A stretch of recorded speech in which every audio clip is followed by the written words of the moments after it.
नमस्कार दोस्तों, मैं कुणाल कालरा आपका अपने इस चैनल में बहुत-बहुत स्वागत करता हूँ।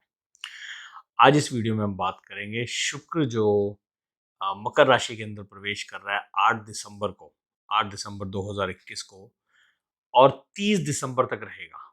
उसके बाद वो वापस वक्री होके धनु राशि में आ जाएगा। तो तकरीबन 20 से 22 दिन वहाँ पे रहेगा।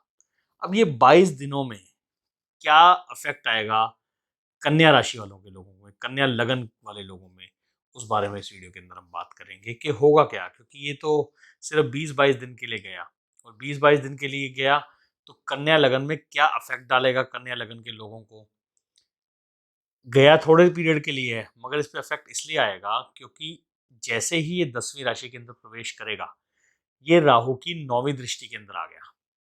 अब ये राहु की 9वीं दृष्टि के अंदर आ गया तो ये लव अफेयर्स पे या आपकी मैरिटल लाइफ पे या लव लाइफ पे किस तरीके का असर डालेगा, इस वीडियो में हम थोड़ी सी डिस्कशन उस बारे में हम करेंगे। तो आइए बिना टाइम वेस्ट किए वीडियो स्टार्ट करते हैं।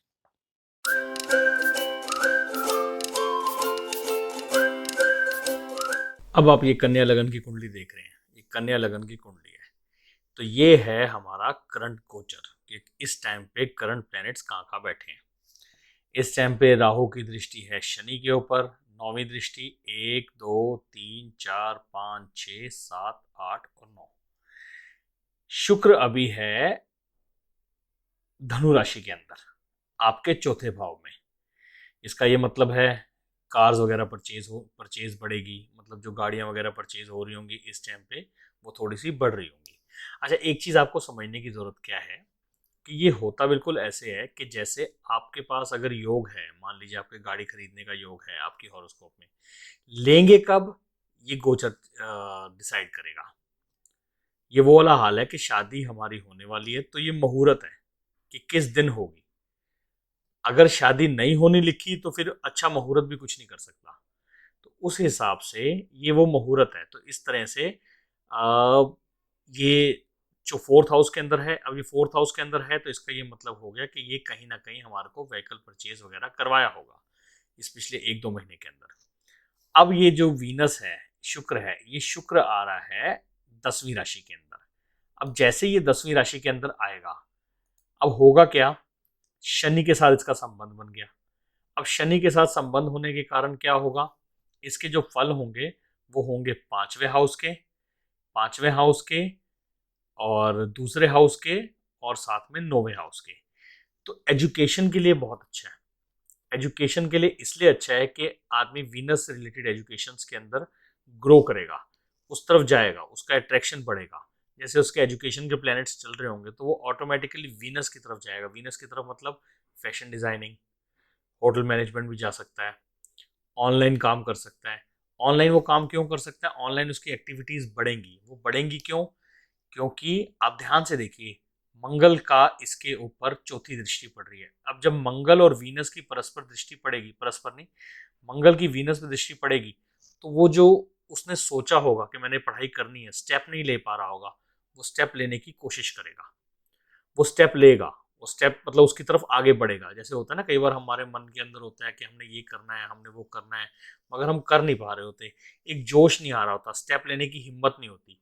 तो इस पीरियड के अंदर वो चांसेस हैं कि वो एनरोलमेंट करे और स्टेप लेने की कोशिश करे।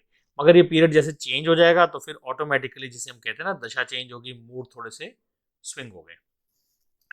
अब अगर हम ध्यान से देखें, अच्छा, वीनस आ गया यहाँ पे। अब वीनस आने के बाद अब वीनस के जो ये फल है, अब वीनस जब आएगा तो वीनस जब एंटर करेगा तो वो होगा उत्तर आषाढ़ा नक्षत्र में। जब वो उत्तर आषाढ़ा नक्षत्र में होगा तो ये जो नक्षत्र है ये है सूर्य का नक्षत्र। अब ये सूर्य का नक्षत्र है तो ये सूर्य के नक्षत्र के फल देगा।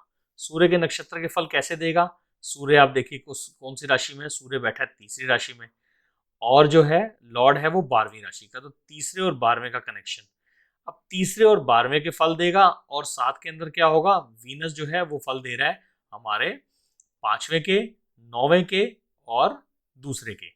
तो ये जो कनेक्शन बैठेगा ये बैठेगा ऑनलाइन स्टडीज के लिए बहुत अच्छा है। स्टडीज ऑनलाइन के लिए बहुत अच्छा है। तो जो भी स्टडीज होंगी, अगर वो जिस भी फील्ड के अंदर कर रहे हैं, वीनस से रिलेटेड फील्ड, वीनस से रिलेटेड बहुत फील्ड्स होती हैं। आप फिल्मोग्राफी पढ़ सकते हैं, आप एक्टिंग, शूटिंग, आप जैसे अब राहु की दृष्टि पड़ रही है, तो राहु की दृष्टि के साथ ऐसा भी हो सकता है जैसे हम परफ्यूम्स, डिओड्रेंट्स, इससे रिलेटेड कोई स्टडीज करें। मतलब स्टडीज की कोई लिमिट नहीं है, और राहु की जैसी दृष्टि पड़ेगी तो उसके अंदर एक्स्ट्रा ऑर्डिनरी रिजल्ट्स मिलेंगे। जो रिजल्ट्स होंगे वो एक्स्ट्रा ऑर्डिनरी होंगे। अब हम बात करते हैं थोड़ी सी लव लाइफ के बारे में कि लव लाइफ कैसी होगी। लव लाइफ देखिए, फिफ्थ हाउस के अंदर आते ही लव लाइफ है। अब सूर्य के नक्षत्र में है तो 12वां हाउस भी जुड़ गया, तो इसका ये मतलब हो गया जो लव लाइफ होगी वो थोड़ी सी फिजिकल रिलेशंस की तरफ ज्यादा होगी। इमोशनल से ज्यादा, जिसे हम कहते हैं प्लूटोनिक से ज्यादा, वो फिजिकल रिलेशंस की तरफ जो लव रिलेशनशिप्स बनेंगे वो ज्यादा बनेंगे। अब शनि साथ में बैठा है तो इसका असर पड़ता है, और राहु की दृष्टि और मंगल की दृष्टि है, ये इसका भी फर्क पड़ता है। इसका ये मतलब हो गया कि जो नए रिलेशनशिप्स बनने के चांसेस हैं वो कन्या लगन वालों के ज्यादातर एल्डर पीपल के साथ बन सकते हैं, आउट ऑफ कास्ट के साथ बन सकते हैं। आउट ऑफ कास्ट लोगों के साथ उनका अट्रैक्शन, अफेक्शन, कांटेक्ट वो बढ़ेगा। कोर्सेज भी जो मैं कह रहा था कि वो कोर्सेज भी अलग लेवल के होंगे। जैसे आप अगर किसी एक लाइन में चल रहे हैं तो वो, सपोज आप होटल लाइन में चल रहे हैं तो होटल लाइन में जाते जाते आपका अचानक मूड करेगा मैं ऑनलाइन डिजिटल मार्केटिंग में चला जाऊं। किसी ऐसी तरीके से आप की हॉरोस्कोप के अंदर कुछ चेंजेस आने के चांसेस हैं, मगर इसकी मेन डिपेंडेंसी होती है आपकी अपनी पर्सनल हॉरोस्कोप के ऊपर। क्योंकि अगर पर्सनल हॉरोस्कोप के अंदर ये सारी चीजें हैं तो ये जो होंगी ये सिर्फ उसको, जिसे हम कहते हैं कि एक अपॉर्चुनिटी देगा, एक मौका देगा उसको क्लैश करने का। बिल्कुल ऐसा हिसाब है, मैंने जैसे पहले बताया है कि शादी के योग हमारी कुंडली के अंदर हैं। वो तो 6 महीने के लिए दशा आ गई है कि 6 महीने के लिए हमारी दशा आ गई है और 6 महीने के लिए हमारे शादी के योग बने हुए हैं। मगर शादी होगी कब, वो होगी कब, ये प्लैनेट्स के कंजंक्शन और प्लैनेट्स के ट्रांजिट तय करते हैं। फिफ्थ हाउस में आते ही अगर लव रिलेशनशिप आपके अंदर चल रहा है या आप बड़े टाइम से किसी को कुछ कहने की कोशिश कर रहे हैं, नहीं कह पा रहे, वीनस के आते ही ऑटोमेटिकली लव रिलेशनशिप्स जो होंगे वो आपके थोड़े से मजबूत हो जाएंगे। फिर वीनस है तो होगा क्या कि ऑटोमेटिकली लव रिलेशनशिप शादियों के कमिटमेंट्स में बदल सकते हैं, शादियों के कमिटमेंट्स में जा सकता है कि शादी कि आप सोच रहे हैं काफ़ी टाइम से मगर कमिटमेंट नहीं मिल पा रहा, तो हो सकता है कि इस पीरियड के अंदर शादी ना हो मगर कमिटमेंट भी मिलने के चांसेस कन्या लगन वालों को बढ़ेंगे। तो ये था वीनस का ट्रांजिट कन्या लगन के बारे में। तो जल्दी आपसे मिलता हूँ एक और वीडियो के साथ जिसके अंदर मैं और लगन के बारे में भी बताऊंगा कि वीनस का ट्रांजिट उन पर क्या असर दे सकता है। तो दोस्तों आपसे अलविदा लेता हूँ, जल्दी आपसे मिलता हूँ। नमस्कार, आपका समय शुभ रहे।